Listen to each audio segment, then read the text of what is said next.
Kolhapur church council प्रस्तुत आत्मजागर या कार्यक्रमामध्ये मी आपलं स्वागत करतो.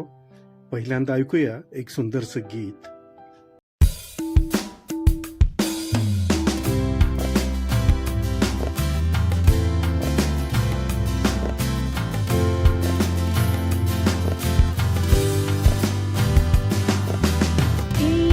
ईश्वराची दया किती थांगती चालागेना, न्यायी तरी त्याची प्रीती सिंधुवे वढी जाणा. देव बोले प्रेमे फार, टाकी माझ्यावरी भार, टाकी माझ्यावरी भार. सर्व कष्टी सर्व दुःखी ओझियानी कळती, ऐकू जाते दिव्यलोकी, प्रीती तेथे वसती. देव बोले प्रेमे फार, टाकी माझ्यावरी भार, टाकी माझ्यावरी भार. देव खरा ममताळू, अंत काही लागेना, केवढा तो फळवाळू, माणसांना कळेना. देव बोले प्रेमे फार, टाकी माझ्यावरी भार, टाकी माझ्यावरी भार. कोल्हापूर चर्च काउन्सिल प्रस्तुत आत्मजागर या दैनंदिन मननामध्ये मी सौ V.A. रुकडीकर आपले स्वागत करते. आजच्या मननाचा विषय आहे दूत की व्यवस्थापक. आजचा शास्त्रभाग आहे प्रेषितांची कृत्ये याचा 6वा अध्याय 1 ते 7 वचन, आणि आजचे विशेष वचन आहे फिलिप्पियरासपत्र याचा 3रा अध्याय आणि 14वं वचन. ख्रिस्त येशूच्या ठायी देवाचे जे वरील पाचारण त्या संबंधाचे बक्षीस मिळविण्यासाठी मर्यादेवरील खुणेकडे मी धावतो. प्रशासकीय कामात प्रत्यक्ष भाग घेण्यासाठी पालक व उपदेशक यांना अनिवार्य मोह होत आहे. पुष्कळ सामर्थ्यवान संदेशवाहक मंडळ्या व सेवा क्षेत्रामध्ये व्यवस्थापक बनले आहेत.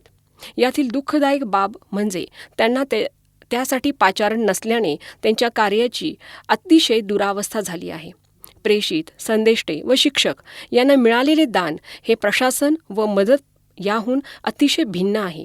1 कोरिंथी याचा 12वा अध्याय आणि 28वं वचन.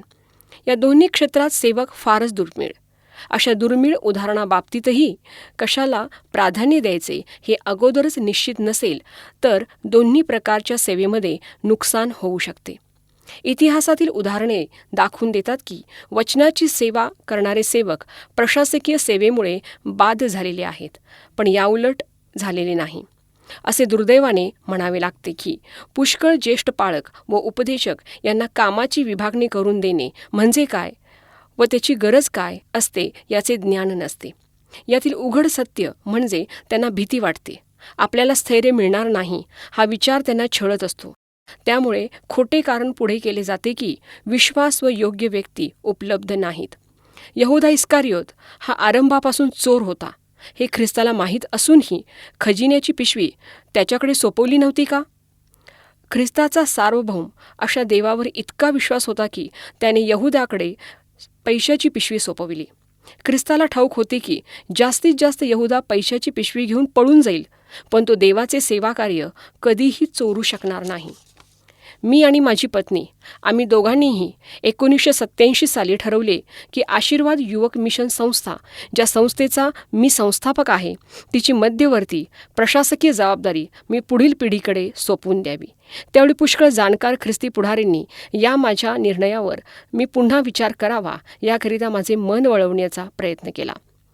असे करण्यामध्ये माझा हाच हेतू होता की ज्या विविध राज्यात आमचे सेवेकरी नेमले आहेत व सेवा क्षेत्रात कार्यरत आहेत, त्यांच्या समवेत काही वर्ष घालवावीत व सेवा क्षेत्रात काम करावे. माझे ते हितचिंतकांना उत्तर होते, सेवक त्यांच्यावर विश्वास टाकल्यानेच वाढत असतात व प्रभावी होत असतात. याचा अनुभव मला प्रत्यक्ष कामातून अनुभवायला मिळाला आहे. म्हणून मला प्रशासकीय सेवा सोडून देताना जरासुद्धा खेद किंवा खंत वाटली नाही.